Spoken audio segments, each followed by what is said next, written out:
दोस्तों, आप सभी को महावीर जयंती की हार्दिक शुभकामनाएं। और आज इसी के अवसर में हम जैनिज़्म और लॉर्ड महावीरा के बारे में जानेंगे। तो चलिए शुरू करते हैं। So first I will try to clear one misconception about Jainism. उसके बाद हम जैनिज़्म में आएंगे, ठीक है।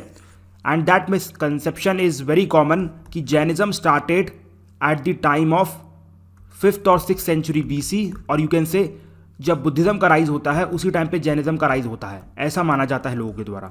बट ऐसा बिल्कुल भी नहीं है। जैनिज़्म उतना ही पुराना रिलीजन है जितना आपके वेदास हैं। ये अब हमें कैसे पता चलता है? जस्ट बिकॉज ऋग्वेदा में जैनिज़्म के पहले तीर्थंकर जिनका नाम था ऋषभनाथ जी, उनका मेंशन मिलता है। उसी प्रकार से विष्णु पुराण एंड भगवत पुराण में ऋषभनाथ को लॉर्ड विष्णु या फिर आप कह सकते हैं लॉर्ड नारायण का अवतार बताया गया है। तो ये दिखाता है कि Jainism as a religion existed a long way back, but it was actually his 24th tirthankara, that is lord Mahavira, जिन्होंने एक्चुअली इसे पॉपुलराइज किया। इसलिए कई लोग ऐसा भी मानते हैं कि जो जैनिज़्म के फाउंडर है is lord Mahavira, but no no no no, he is not a founder of Jainism religion. He was just a 24th और you can say last तीर्थंकर of Jainism, ठीक है। More or less the first तीर्थंकर was Rishabhanatha, and they also don't have a concept of God। तो आपको ये याद रखना है। तो आई थिंक आपका जो बेसिक डाउट था वो क्लियर हो गया होगा। Okay, so now let's start with the basics of Jainism, और we can say Vardhaman Mahavira. Vardhaman Mahavira का टेन्योर था from 539 BC to 463 BC। More और less he was contemporary of lord Buddha, ठीक है।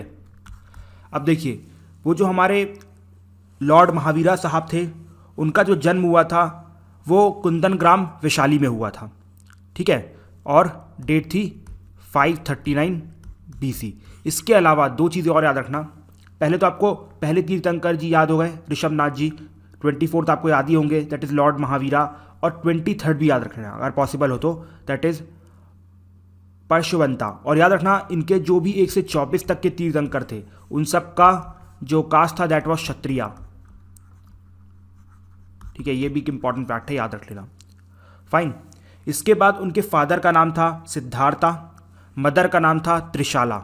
और याद रखिएगा, जो मदर थी ना, she was actually sister of Licchavi king Chetak, ठीक है। इंपॉर्टेंट पर्सनैलिटी इसलिए बता रहा हूँ, ये देखो यहाँ पर लिखा भी है, sister of Licchavi chief Chetak.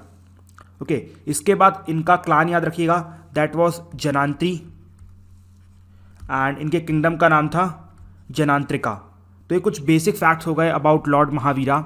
इसके बाद at very early age lord Mahavira became a parivrajak, मतलब होमलेस वॉन्डरर, और वो भी जस्ट लाइक गौतम बुद्धा क्या फॉलो करने लगे थे? Shramana tradition which was against the Vedic rituals, and they wanted to know the truth कि भाई what is the reality of this world and our life and all those things. तो सेम चीज़ follow करने के लिए लॉर्ड महावीरा भी बहुत ही अर्ली एज में अपना घर छोड़ के चले जाते हैं।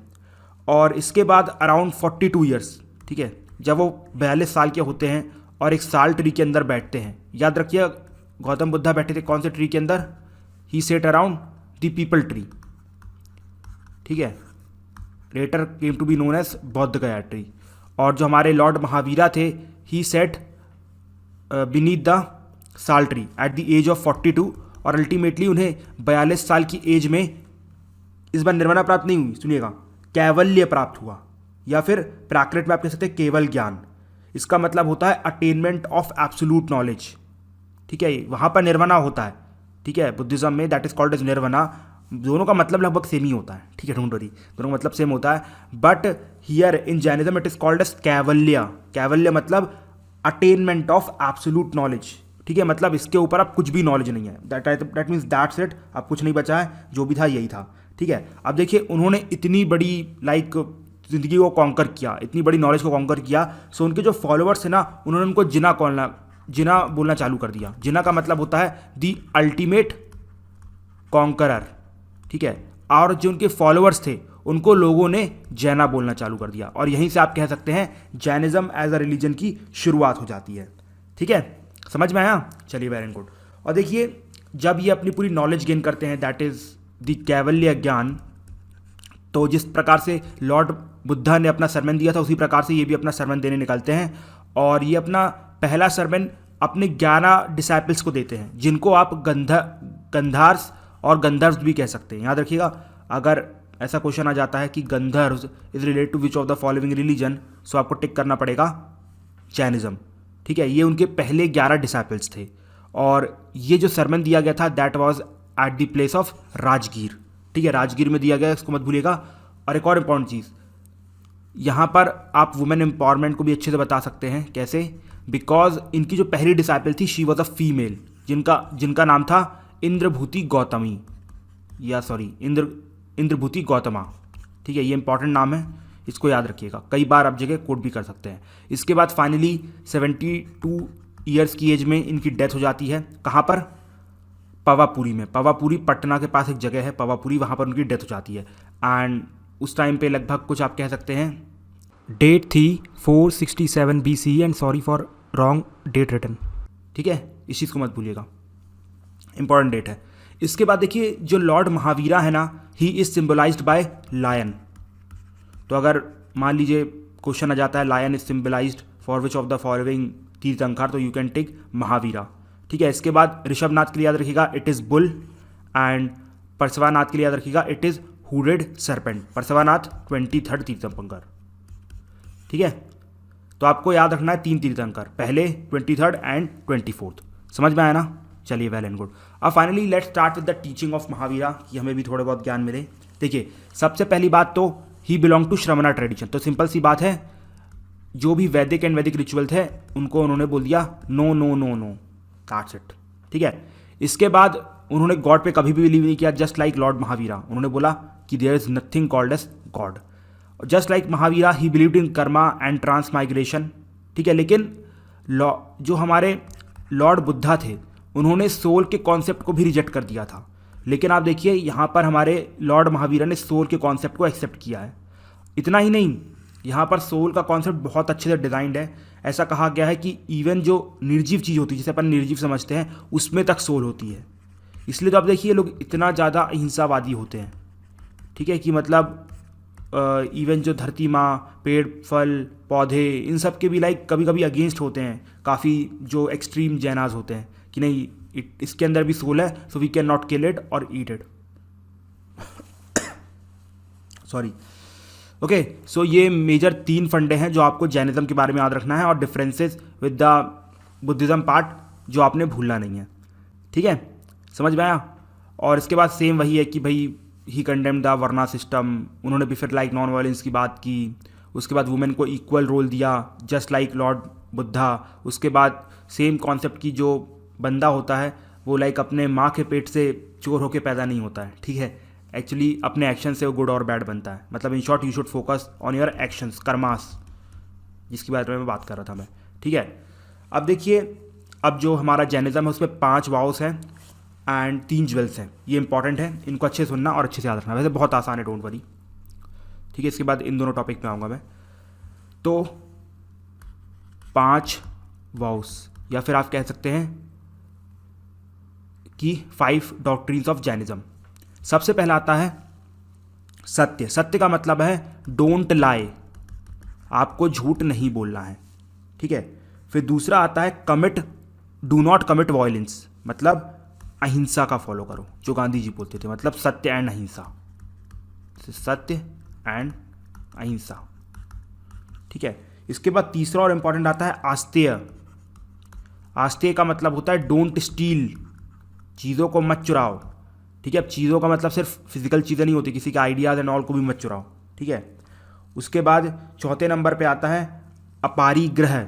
अपारिग्रह का मतलब होता है उतनी ही प्रॉपर्टी लो जितनी आपको रिक्वायर है, उससे ऊपर की प्रॉपर्टी मत लो। ठीक है, फिर उसके बाद 5th नंबर पे देखिए, ये जो 4 शुरू के थे ना, ये शुरू के जो 23 तीर्थंकर थे उन्होंने ऐड किए थे। ठीक है, लेकिन जो 24 तीर्थंकर मतलब लॉर्ड महावीरा है, उन्होंने 5वां वाव ऐड किया, जिसको अपन कहते हैं ब्रह्मचर्य, मतलब सेलिबेसी प्रैक्टिस करो, शादी नहीं करेंगे, सिंगल रहो। ठीक है, सख्त बनना है आपको। So these are 5 vows of Jainism.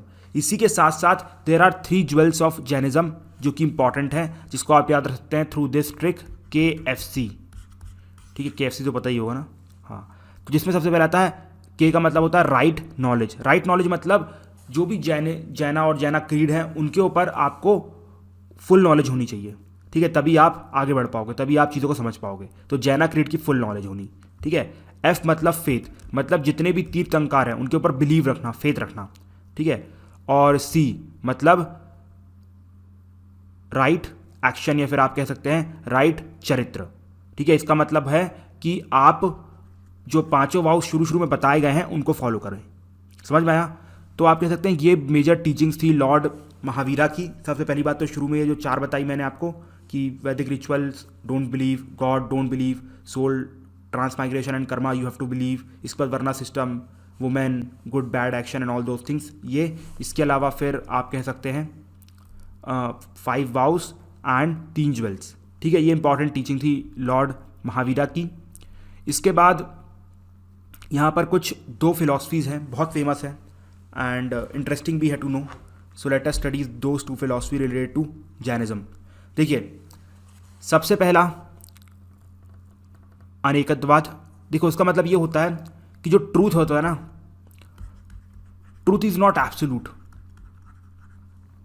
Truth भी ना रिलेटिव होता है और उसके मल्टीपल एस्पेक्ट होते हैं। जैसे एग्जाम्पल के तौर पे अगर मैं आपसे बोल रहा हूं कि आई एम अ थीफ,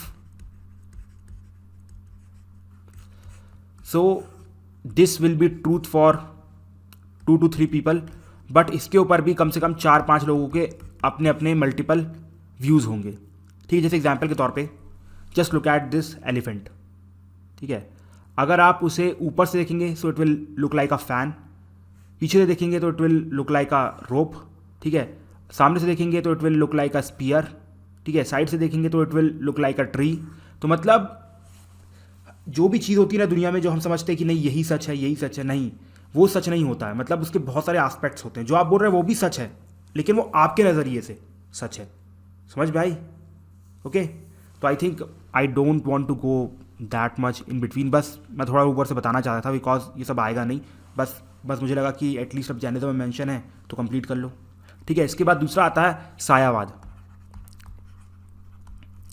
देखो, सायावाद का मतलब होता है कि मतलब जो भी जजमेंट्स लिया जाता है ना,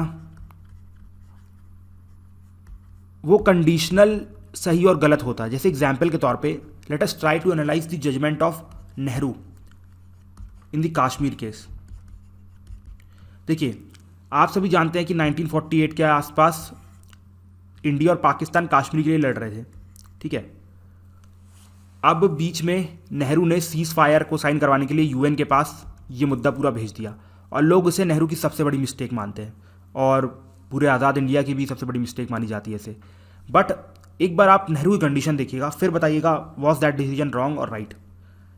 देखिए, उस टाइम पे ऑलरेडी अक्टूबर आ चुका था, विंटर आने वाले थे, और कश्मीर के विंटर आपको पता होंगे कितने हार्श होते हैं कि उन्हें वहाँ से अपना कैपिटल ही शिफ्ट करना पड़ता है।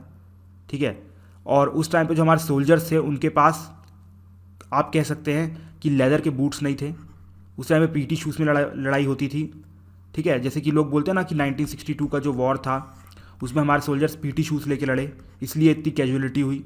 सेम आप सोचिए अगर नेहरू उस टाइम पे सीज़ फायर नहीं करवाते, ठीक है, तो क्या मतलब हमारे सोल्जर्स को लॉस नहीं होता? मतलब he was a prime minister और उनके ऊपर अपने सोल्जर्स की रिस्पॉन्सिबिलिटी भी थी। ठीक है, और ऊपर से दूसरी बात, जब उन्होंने सोचा कि उनके पास इतना मेजर एरिया आ चुका है, उस टाइम पे अक्साई चेन भी चाइना के पास नहीं था, उन्होंने अप्रॉक्सीमेटली मोर देन 75% का जो एरिया था कश्मीर का अपने पास एक्वायर कर लिया था, और उन्हें ऐसा लगता कि फ्यूचर में थ्रू बातचीत कुछ ना कुछ आइडिया निकल जाएगा। ठीक है, तो इस सब कंडीशन को देखते हुए नेहरू जी ने बोला कि let's have a cease fire, कोई इशू नहीं है। बट आज उस डिसीजन को क्रिटिसाइज़ किया जाता है। तो मतलब जो डिसीजन होता है ना, वो सही या गलत कंडीशन के हिसाब से और टाइम के हिसाब से होता है। वो टाइम में सबको लग रहा था सही डिसीजन है, नॉन वायलेंट था, सब कुछ था, लेकिन आज सबको लगता है गलत डिसीजन था। So that is called as the philosophy of Syadvad. मतलब कि कंडीशनल डिसीजंस होते हैं यार। ठीक है, उस टाइम पे सही था, आज गलत है। फाइन, तो ये 2 फिलॉसफीज़ है, इंपॉर्टेंट है रिगार्डिंग जैनिज्म, तो याद रखना। अब फाइनली आ जाते हैं हम महावीरा की डेथ के आसपास। तो महावीरा अप्रॉक्सीमेटली 72 की एज में डेथ हो जाती है उनकी, अराउंड 468 BC। ठीक है। और उसके बाद एक फेमस मौर्य रूलर था जिनका नाम आपने सुना होगा, चंद्रगुप्त मौर्य। वो क्या करते हैं कि he accepted Jainism and at the end he decided to give his throne to his son Bindusara. और उन्होंने बोला कि बेटा अब तुम राज करो, हमने बहुत राज कर लिया और मैं तो भाई अपने ये जो मार्गदर्शक हैं जिनका नाम है भद्रबाहु, उनके साथ I am going to Karnataka में कहाँ पर, श्रवणबेलगोला। और वहाँ पर उन्होंने जाके संलेखना परफॉर्म की और उसी के बाद उनकी डेथ हो जाती है। ठीक है। अब ये संलेखना मतलब क्या होता है? देखिए, संलेखना मतलब स्टारवेशन टिल डेथ। मतलब क्या होता है कि जो भी जैनाज होते हैं ना, वो लोग धीरे धीरे अपना जो फूड है वो छोड़ना चालू कर देते हैं। ठीक है। फॉर एग्जांपल पहले ये लाइक कपड़े तो शुरू में छोड़ देते हैं।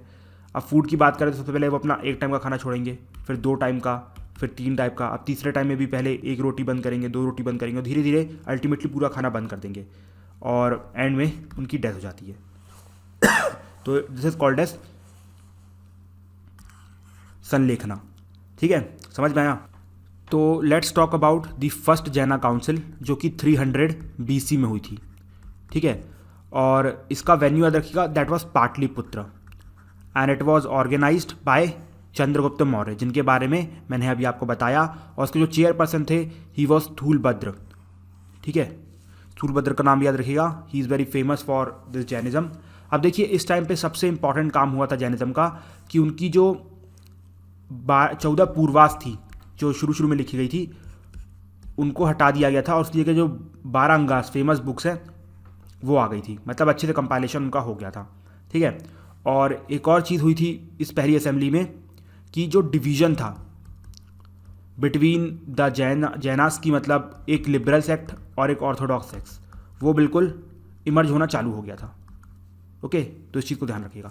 इसके बाद 512 AD में अप्रॉक्सीमेटली कुछ 700-800 साल बाद वल्लभी में ऑर्गेनाइज होती है सेकेंड जैना काउंसिल। ठीक है। और इसको जो चेयरपर्सन थे वो थे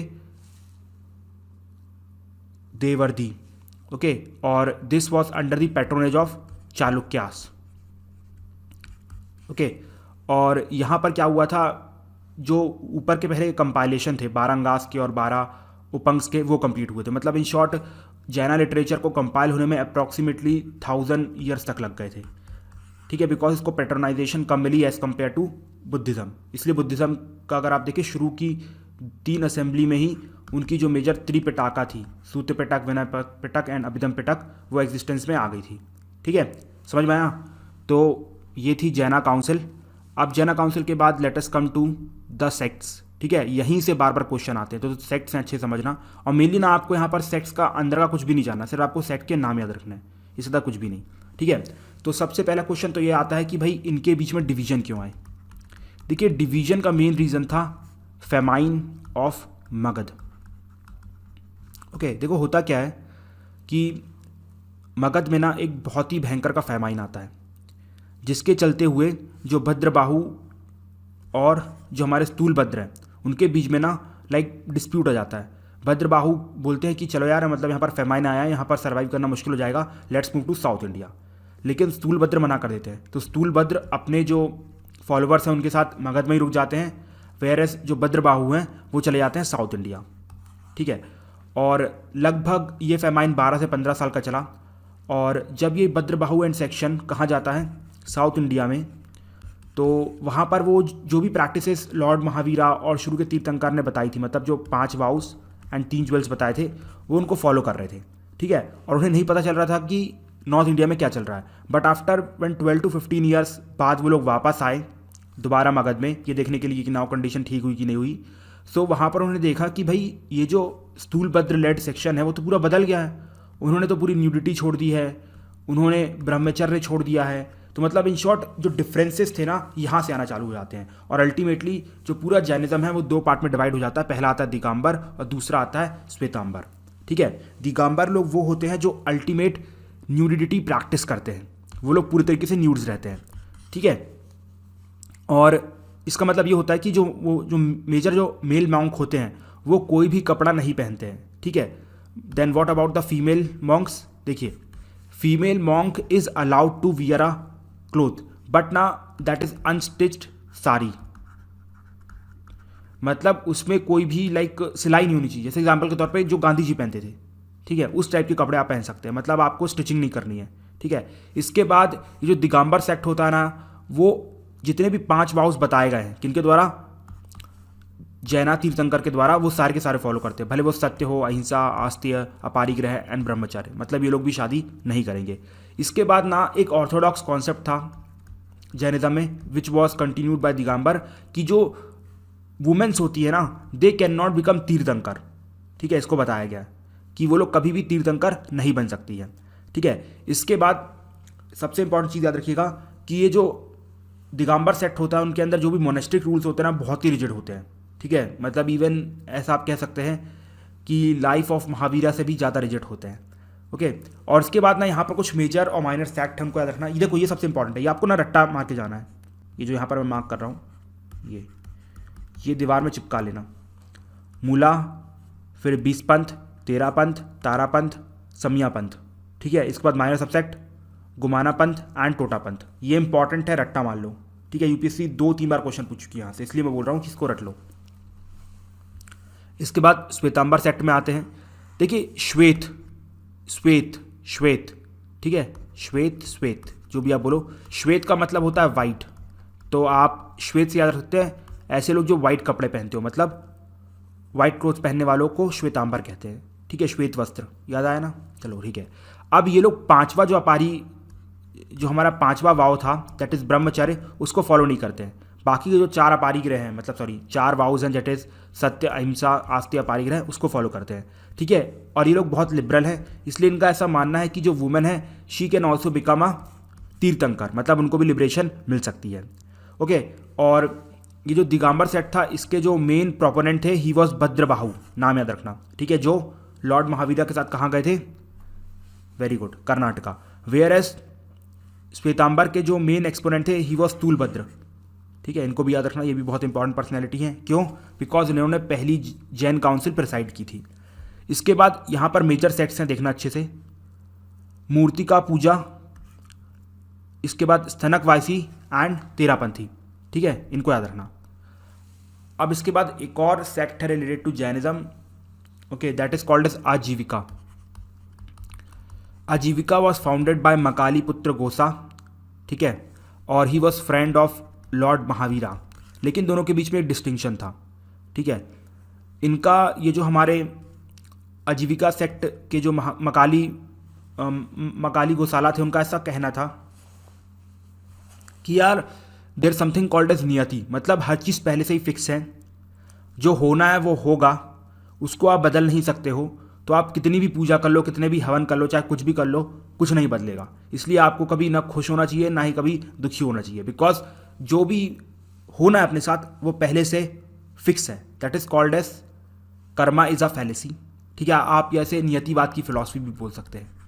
जैसे कि फॉर एग्जाम्पल मैं आपको अभी लेक्चर दे रहा हूँ, तो आपको खुश होने की ज़रूरत नहीं है यार, या मुझे खुश होने की ज़रूरत नहीं कि I am deliver a lecture, ठीक है। इट इज़ सिंपल कि भाई इट इज़ फिक्स, मतलब पहले से लिखा हुआ था मेरी नियति में कि मुझे लेक्चर देना और आपको सुनना है, ठीक है।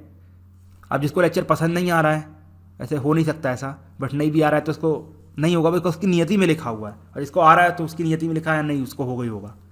So that is the philosophy of आजीविका, ठीक है। It is different from Jainism, अंदर मत मान लेना। इसके बाद और भी बहुत इंपॉर्टेंट सेक्ट हैं, टोटल 5 सेक्ट हैं, इनके याद रखिएगा, अंदर का जो भी कंटेंट है याद मत रखिएगा, नहीं आने वाला है, सिर्फ आपको नाम याद रखने हैं। उच्छेदवाद, अक्रियावाद, नित्यवाद, संदेहवाद और आखिरी में स्तनकवासी, बस इन सेक्ट्स को याद रखिएगा। और इसी के साथ हमारा जो जैनिज्म का पार्ट है वो होता है कंप्लीट, ठीक है। अब 2 important cheese I think I have left. पहला तो आपने नोटिस किया होगा कि what were the causes of rise of Jainism, तो जो सेम कॉजेज थे किसके, हमारे बुद्धिज़्म के, वही कॉजेज जैन्स में आप चिपका सकते हैं, उसमें कोई डाउट नहीं है, बिकॉज दोनों का राइज होने का एक ही रीज़न था। और उसके बाद फॉल के भी लगभग सेम ही रीज़न थे कि आखिरी में जो तीर्थंकर एक्चुअली जो प्रीस्ट थे वो बहुत ही संस्कृत में पढ़ाने लगे थे, और फिर पैट्रोनाइजेशन नहीं मिली, और भी बहुत सारे रीज़न थे जो हमने जैनिज्म में पढ़े थे, तो वहाँ पर भी कोई खास रीज़न नहीं है। और उसके बाद बट एक चीज़ इंपॉर्टेंट है जो अभी तक मैंने आपको नहीं बताई, कि बुद्धिज़्म एंड जैनिज़्म का comparison and similarity and differences. ठीक है, तो उसको एक बार अच्छे से कर लेते हैं, हो सकता है वहाँ से क्वेश्चन आ जाए। तो let's take a white screen. देखो सबसे पहले we will study the similarity between Buddhism and Jainism. तो सबसे पहली सिमिलैरिटी याद रखना कि दोनों के दोनों श्रमणा ट्रेडिशन को बिलोंग करते थे।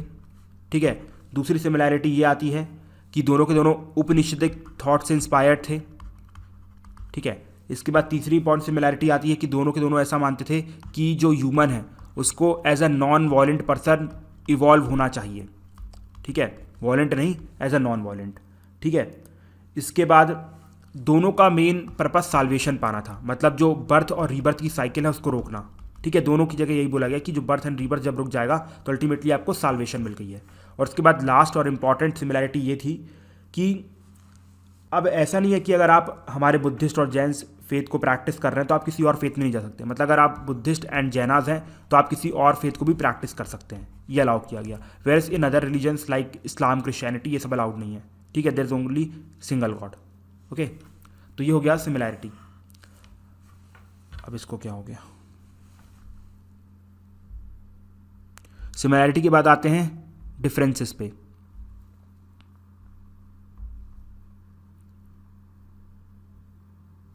अब डिफरेंसेस क्या थे, देखो अगर हम डिफरेंसेस की बात करें, सबसे पहली बात तो जो जैनिज्म था ना बहुत ही एक्सट्रीम रिलीजन था। ठीक है, उनकी जो मतलब कुछ प्रोसीजर्स बहुत ही टफ थी। फॉर एग्जांपल संलेखना, जैसे जो कि एक्चुअली चंद्रगुप्त मौर्य ने अपनाई थी। इसके बाद डिस्कार्डिंग द क्लोथ्स, मतलब ये एक्सट्रीम है यार। मतलब बुद्धिज़्म कभी भी इतना एक्सट्रीम में नहीं किया। बुद्धा का मेन फंडा यही था, कभी भी एक्सट्रीम्स मत लो, हमेशा क्या मिडिल पाथ में चलो, गोल्डन मीन फॉलो करो। ठीक है, जो मैंने आपको बताया था। इसके बाद यहाँ पर जो नॉन वायलेंस का कॉन्सेप्ट था ना जैनिज्म में, वो बहुत एक्सट्रीम था। जैसे कि मैंने आपको बताया संलेखना एंड ऑल।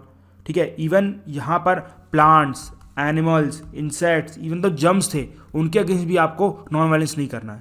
भाई जो दिखाई नहीं देता है तो उनके खिलाफ तो हो ही जाएगा ना। ठीक है, हमारी नेकेड आई से we can not see germs, तो अब कैसे उनको रोकेंगे, कैसे उनके खिलाफ वो वायलेंस रोकेंगे। तो मतलब इतना एक्सट्रीम नॉन वायलेंस का कॉन्सेप्ट दिया गया था जैनिज्म में, क्योंकि लोग प्रैक्टिस नहीं कर पा रहे थे।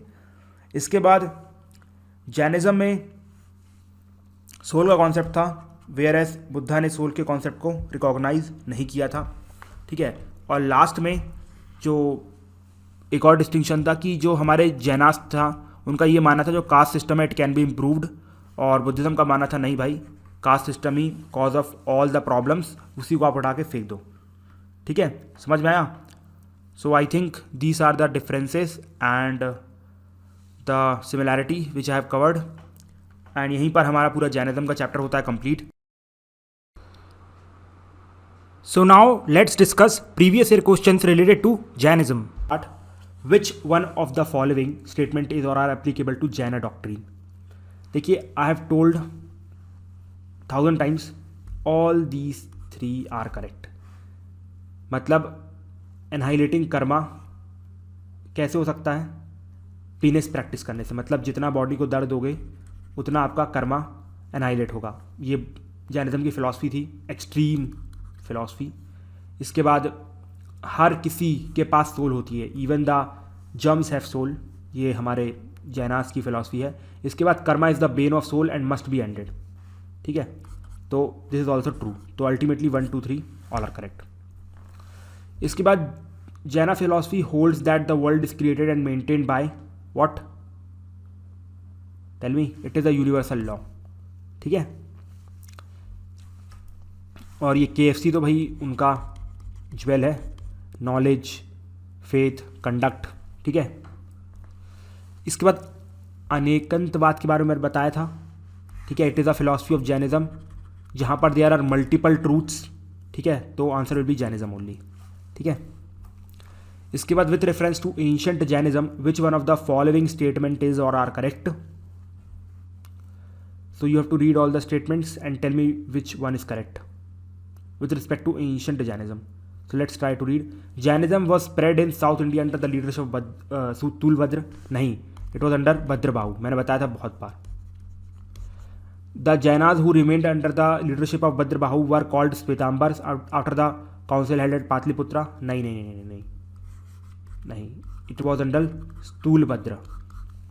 ठीक है, तो statement 1 wrong, second wrong. Jainism enjoyed the patronage of Kalinga king Kharavela in the first century BC। Yes yes yes, this is correct. Even उनके बहुत सारे केव्स में जैना आर्किटेक्चर भी देखने को मिलता है।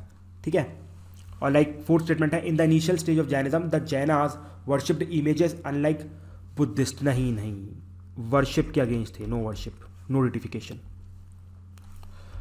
इसके बाद वर्धमान ये Mahavira mother was a daughter of Licchavi chief Chetak.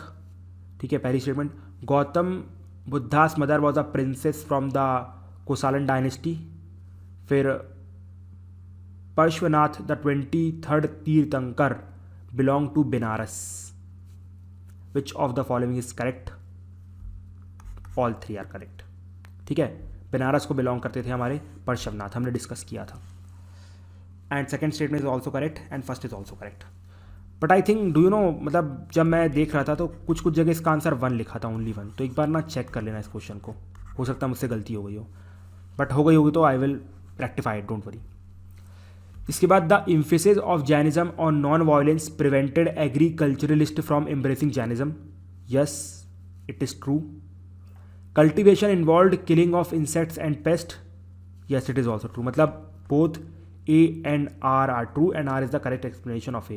मतलब आप सभी जानते हैं कि जो जैनाज होते हैं मेनली मतलब ट्रेड एंड दिस बिजनेस में ज़्यादा इन्वॉल्व होते हैं, बिकॉज वहाँ पर ना किसी की भी किलिंग नहीं होती है, सोल की किलिंग नहीं होती। लेकिन एग्रीकल्चर में क्या होता है कि इवन इंसेक्ट्स एंड पेस्ट को मारना पड़ता है, तो उनकी किलिंग हो जाती है, तो दैट इज़ नॉट अलाउड। इसलिए both A and R are correct and R is correct explanation of A, मतलब A ऑप्शन। ठीक है, इसके बाद with reference to religious history of India consider the following statement. Svatantrika and Samitya were the sects of Jainism, and Sarvavastivadin held that the constituents of phenomena were not wholly momentary but existed forever in a latent form। देखिए, आप सभी जानते हैं, मैंने आपको बताया था, जैसे ही अशोका अपनी असेंबली ख़त्म करते हैं और अशोका की डेथ होती है एक्चुअली, तो उसके बाद बुद्धिज़्म में मैंने जैनिज्म देखने को बुद्धिज़्म में हमें डिवीज़न देखने को मिलते हैं। कौन कौन से? स्वतंत्रिका, फिर समित्या, फिर सर्वस्तिवादिन। ठीक है, ये सब डिवीज़न देखने को मिलते हैं। ठीक है, और जिसमें सर्वस्तिवादिन का मतलब होता है कि चीज़ें थी, हैं और हमेशा रहेगी, जो आपके सामने लिखा हुआ है थोड़ी टफ लैंग्वेज में, जो मैंने आपको इजी लैंग्वेज बता दिया। ठीक है, तो इसका आंसर होगा नाइदर 1 and 2। क्यों? Because Svatantrika and Sammitiya were the sects of Jainism, no they were the sect of Buddhism. And yes, second statement is correct, sorry, neither 1 and 2 नहीं होगा, answer will be B only, 2 only।